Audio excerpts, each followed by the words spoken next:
For years, games journalists have been the butt of so many people's jokes because it's very clear that they want to push an agenda, that they only want to report things that fit their narrative. And nearly all of them despise gamers for one reason or another. So when you see people at IGN fighting with people from Kotaku, fighting with other people that all hate gamers, it is hilarious because these people will eat each other alive. And that's what's happening right now. And Ian Walker from Kotaku is getting roasted by so many people, deservedly so. If you don't know who Ian Walker is, he, and I use the word he very loosely, looks like this. And when you look at his Twitter profile, he basically says he's ugly. And I don't disagree. That's what his Twitter profile says. So you got to go with the man. And, you know, hey, that's what you're putting on yourself. So I will just agree with you, good sir. IGN editorial producer, video game devs call out Kotaku's condescending dismissal of research done for Call of Duty games. Now, this all stems from this Kotaku article, which of course I have archived because I don't want to give them a click on this specific article. Call of Duty dev, visiting Europe, shooting old guns was hard work, you know. Sledgehammer Games co-founder Glenn Schofield suggests fans don't get the rigors of development. It is written by Ian Walker. Now, what he's trying to do in this is, Dave Schofield, I want to show you what he's talking about. Glenn Schofield, my bad. Glenn Schofield, former general manager for Call of Duty World War II and Black Ops Cold War developer Sledgehammer Games, in which he spoke to in detail how much work goes into making a Call of Duty game. There's just a ton of research. You're working with experts. I studied World War II for 3 years. I worked with historians. I spent 8 days in a van in Europe going all these places that were going to be in the game. I shot different weapons. All these things you have to do when working on a Call of Duty game, right? He also says he works with Navy SEALs and Delta Force people to learn tactics and techniques and learn about all the special forces from all these different countries because they're all in the game. So a lot of learning, constantly reading, constantly watching videos, and constantly working with experts.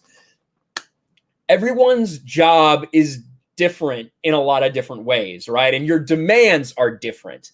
There might be some people who just have to do manual physical labor. Now, something like this, or say streaming, right? This isn't my full-time job in any way, shape, or form. You guys know that. But this has certain things that, you might have put a lot of work in that day. You might have made a lot of videos, made a lot of thumbnails. A lot of time and mental energy may go into it, but it's not the same as a physically demanding job in the same way that physically demanding jobs may not have the same mental requirements. So everything is different. What Ian decided to do was shit all over him for saying that he had to do work by saying, well, it's not really that bad. You got to travel Europe, do all this bullshit. Look at this quote from Ian Walker. When the topic of hard work came up, I fully expected him to give a nod to quality assurance or speak on the grueling Call of Duty dev cycle, not reading and watching videos, as he goes on to explain. While in no way do I intend to diminish the often overwhelming amount of work that goes into making video games, the majority of which falls to the grunts rather than leadership, what Schofield is talking about here sounds suspiciously like a vacation, right? Just shitting on him for what he put out there. Now, you have someone who works at IGN retweeting this and publicly shitting on Kotaku and on Ian Walker. And from here, it all completely devolves. And this is fucking hilarious. Sorry, but fuck this. I spent 4 days with Glenn and Michael Condrey leading up to the release of Call of Duty World War II. And to say they don't work hard because it doesn't fit your definition, come on now. What are we writing hate articles like this? This is the new direction Kotaku was going for. And I don't want to defend someone from IGN, but you have to admit he makes a good point. I realize saying spent days with them does nothing to prove they actually work hard, but the conversations we had showed true passion in what they were making. I don't agree with this notion because someone is able to do something cool, they're not working hard. What logic is this, right? Coming back at Ian Walker. While with this logic, no one at a major publication is allowed to say they worked hard at E3. Major publications pay for their workers to go to E3, hotels, foods. Sounds like a vacation, right? See how dumb that sounds? Ian Walker then gets involved in this fray, and this is where he begins to play the victim because games journalists are all fucking trash. I didn't say they didn't work hard. I said it was silly to talk about visiting Europe, shooting old guns, and watching videos as hard work in the context of the heinous developer exploitation that occurs below his pay grade. Read the blog, Mark.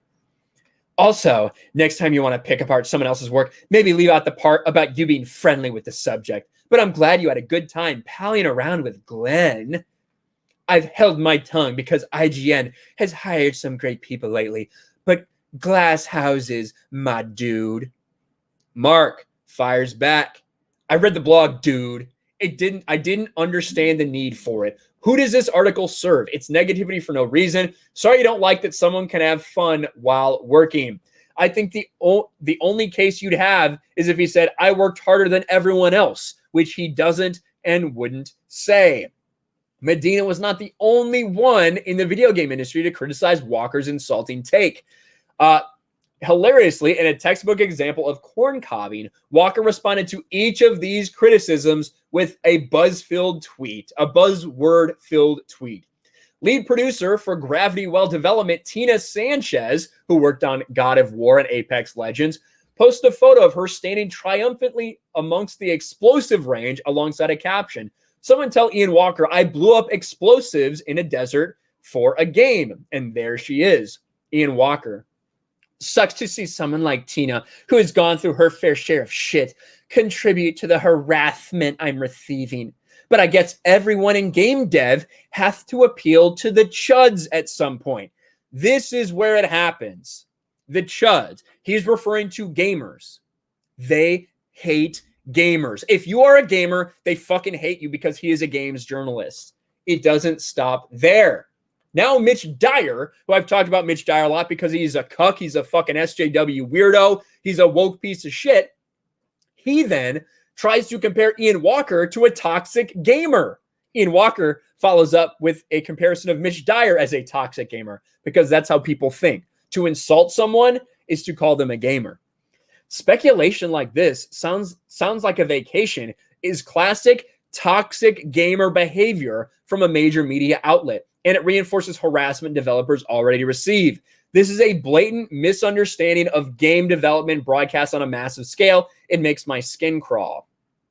Ian Walker says, bad faith criticism like this is a toxic gamer behavior from a major gaming personality, and it reinforces harassment I already receive. This is a blatant misunderstanding of my writing broadcast on a massive scale. This makes my skin crawl. This is absolutely insane. Walker's own response was flipped by Ratchet & Clank Rift Apart writer Sam Meggs, who says, man, imagine someone misunderstanding the hard work you do, then broadcasting it to a huge audience. That sounds like it sucks. Game journalists, scum of the earth. Game developers can be scum of the earth at times, for sure, especially people like Mitch Dyer, eating each other alive. This is hilarious, and I'm completely here for it. Anytime someone destroys someone like Kotaku, even when it's someone who works for IGN, I'm going to talk about it. Thanks for watching, everyone, and a huge shout out to my patrons. I appreciate you guys so much. Want to follow me on Twitter or Instagram? Check out the description below. You'll find links to my P.O. box and my Patreon as well. And I'll talk to you guys later.